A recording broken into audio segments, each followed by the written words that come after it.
अस्सलाम वालेकुम नाज़रीन, खबर की असल खबर के साथ समीर कुरैशी आपकी खिदमत में हाजिर। आज बात करेंगे सिंध पुलिस का सरमाया और पाकिस्तान का वक़्कार शहीद एसएसपी चौधरी असलम के बारे में, जिस पर कराची में तो एक फिल्म बनी थी चौधरी, जिसमें चौधरी असलम का किरदार रिटायर्ड डीएसपी हैं तारिक इस्लाम ने बखूबी निभाया था। और अब जो है वह बॉलीवुड जो है इस पर एक फिल्म बना चुका है, जो कि दिसंबर की 5 तारीख को रिलीज होगी और उसका नाम है धुरिंदर। उसमें चौधरी असलम का किरदार निभाता हुआ नजर आएगा संजय दत्त, और उसमें मुख्तलिफ चौधरी असलम के जो हैं वो कारनामे दिखाए गए हैं, जिसमें रहमान डकैत को स्पेशली तौर के ऊपर जो लियारी गैंग वॉर का एक मरकज़ी किरदार था, उसको अक्षय खन्ना को जो है वो रहमान डकैत बनाया गया। चौधरी असलम की बात की जाए तो चौधरी असलम वाकई सिंध पुलिस का सरमाया थे। उसकी दिलेरी की कोई इंतहा नहीं थी। 1964 में चौधरी असलम पैदा हुए थे। 1984 में चौधरी असलम सिंध रिजर्व पुलिस में एएसआई भर्ती हुए थे। उसके बाद एक वक्त ऐसा आया शहर में लाकानूनियत का राज था, बोरी बंद लाशें मिलना शुरू हुई। मरने वाले को ये नहीं पता था कि मैं मर क्यों रहा हूं, और मारने वाले को ये नहीं पता था कि मैं मार क्यों रहा हूं। ऐसी सूरत हाल में कराची में आईजी सिंह शोएब सडल आए थे और इस खौफ के आलम को कम करने के लिए एक टीम मुंतखब की उन्होंने, जिसमें चौधरी असलम को एसएचओ गुलबहार लगाया था। ये वक्त वो था जब कराची आग में जल रहा था,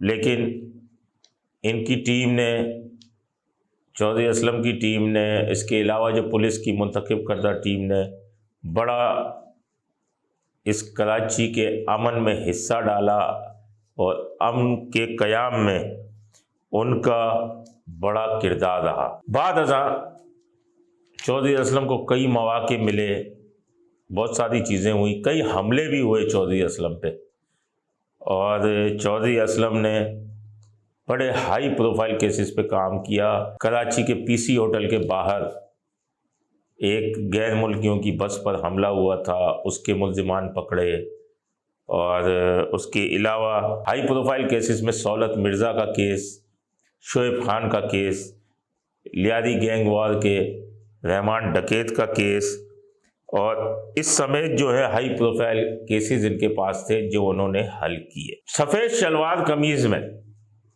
सीना ताने चौधरी असलम, एक हाथ में पिस्टल एक हाथ में सिगरेट, ये उसकी शनाख्त थी।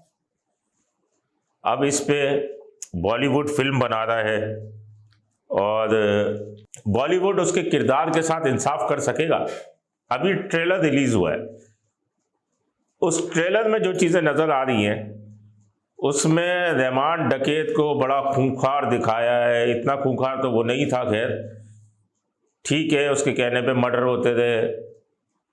उसके बाद पीपल्स पार्टी का जलसा दिखाया है, जिसमें रहमान डकैत स्टेज पर चढ़ता है और इस तरह हाथ हिलाता है। पीपल्स पार्टी मुबैना तौर पे उसकी ज़रूर सपोर्टर थी। मैं पार्टी की बात नहीं, हो सकता कुछ MP MNA जो उसके सपोर्टर हो, लेकिन इस तरीके से कभी वो जलसों में आके हाथ नहीं लाया। फिर चौधरी असलम को कुछ ऑपरेशन में बुलेट प्रूफ जैकेट पहने दिखाया गया। चौधरी असलम को मैं बहुत करीब से जानता हूँ, मेरे भाइयों से बढ़कर था। उसने किसी ऑपरेशन में बुलेट प्रूफ जैकेट का इस्तेमाल नहीं किया। यही इसकी दीदा दलेरी थी और यही इसका ओवर कॉन्फिडेंस था, जो 2014 में वो खुदकश धमाके में शहीद हो गया। इससे कबल भी इस पर हमला हुआ 2011 में, इसके घर पर हमला हुआ, 6 सिपाही शहीद हुए थे, लेकिन ये महफूज था। चौधरी असलम की दिलेरी जो थी उसका शहादत में बहुत बड़ा किरदार था। फिर वो जो टीम थी इसकी, वो भी सब शहीद हो गए, जो कि टीम मुंतखब की थी, जो कराची ऑपरेशन के नाम से चली, जिसमें ज़ीशान काज़मी था, नासिरुल हसन था, हैदर बेग था, असलम हयात था, रिहान और निसार शहीद थे, तौफीक जाहिद था। उस समय दर्जनों पुलिस एहलकारों ने अमन कायम करने में शहादत का दर्जा पाया। अब भी अमन करने के लिए लगे हुए हैं एसएसपी इरफान बहादुर हैं, जो इस टीम का हिस्सा थे। सीटीडी के एसएसपी ऑपरेशन है, सरवर कमांडो थे, उसके अलावा सफदर मशवानी थे, यानी बहुत सारे इस टीम में हिस्सा लेने वाले थे। और अब देखना ये है कि इस बॉलीवुड की जो मूवी आ रही है, जो 5 दिसंबर को रिलीज़ होगी, इसमें क्या ये चौधरी असलम के किरदार के साथ इंसाफ कर सकेंगे, या फिर वही इंडियन जिन्होंने मूवी बनाई है उनकी जहनियत कि किसी न किसी तरह पाकिस्तान को निशाना बनाते रहेंगे। तो कम से कम ये मूवी बनाने से पहले किसी एक आध पुलिस अफसर या कराची में या सिंध में किसी एक से बात कर लेते। कुछ नहीं है, क्राइम रिपोर्टर को ही पकड़ लेते, वो उनकी पूरी ज़िंदगी बता देता। तो अब देखते हैं ये मूवी आएगी, उसमें उन्होंने किरदार के साथ क्या इंसाफ किया है, या फिर वो हमारे हसास इदारों को और हुकूमत को ही निशाना बनाते रहेंगे। अपने होस्ट समीर कुरैशी को इजाज़त दीजिए। अल्लाह निगहबान। Z110 न्यूज़, खबर की असल खबर।